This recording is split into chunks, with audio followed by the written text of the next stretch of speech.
fellow speakers and guests. Pangolin peril. Of the many threats to rare and endangered animal species that exist, including deforestation, habitat loss and climate change, one that is frequently overlooked is the use of animals in so-called traditional or folk medicine. While the threat to larger mammals such as rhinos, tigers, etc. is well known, what I'd like to focus on today is the animal that makes up the greatest percentage of illegal trafficking, some 20% of all traded animals, and that's the pangolin. David Attenborough highlighted in an episode of the BBC programme Natural World the Swindon pangolin as one of the 10 species he would like to save from extinction, recalling rescuing, and I quote from him, "one of the most endearing animals I have ever met," from being eaten while working on film early in his career. Pangolins are the only mammals with a covering of scales made of keratin, the same material in rhino horn as well as in our hair and nails. Unfortunately, it is these scales that pangolins are mainly coveted for, which are falsely believed to have benefits ranging from curing numerous ailments and disease and bringing good luck to warding off witches. While this illegal trade occurs across the animal's home area of Africa, the greatest threat is within Southeast Asia, where trade is driven by the vast Chinese market.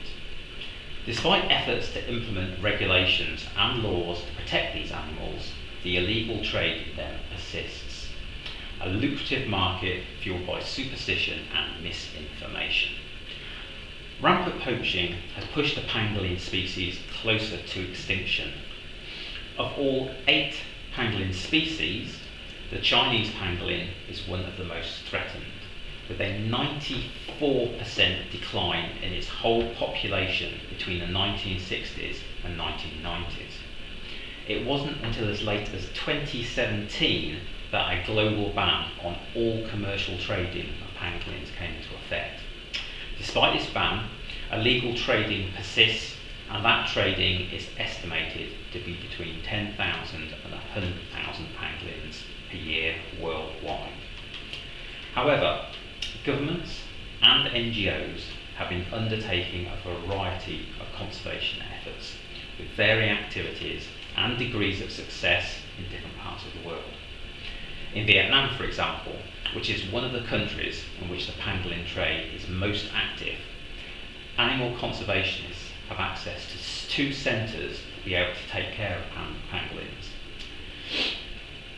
But both of these centres can only keep 50 animals in total, which is obviously just a drop in the ocean of what's needed. A significant challenge to conservationists is the difficulty pangolins have in captivity.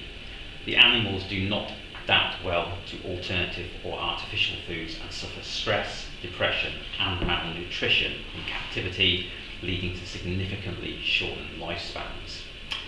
For these reasons, they are rarely found in zoos anywhere in the world, or have even been visible to the public while alive.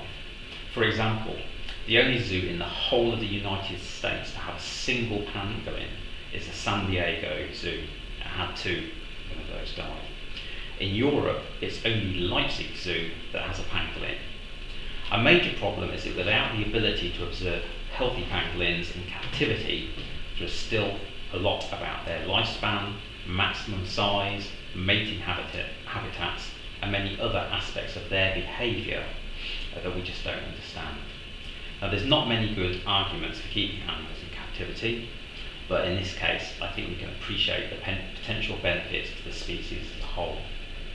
So, despite the use of pangolins in traditional Chinese medicine for the last 2,500 years, there's not a shred of evidence they hold any medicinal benefits whatsoever. If it were actually the case that they did, you can be sure that the large pharmaceutical companies would be involved extracting any useful chemical components, replicating them in their laboratories, and thus removing the need to capture the pangolins. However, this isn't the case, and to me, I feel it's outrageous that any animal could be driven to extinction based purely on myths, superstition, and historical beliefs that have no basis in science or reality. And even if more pangolins really did mean more witches, then bring it on.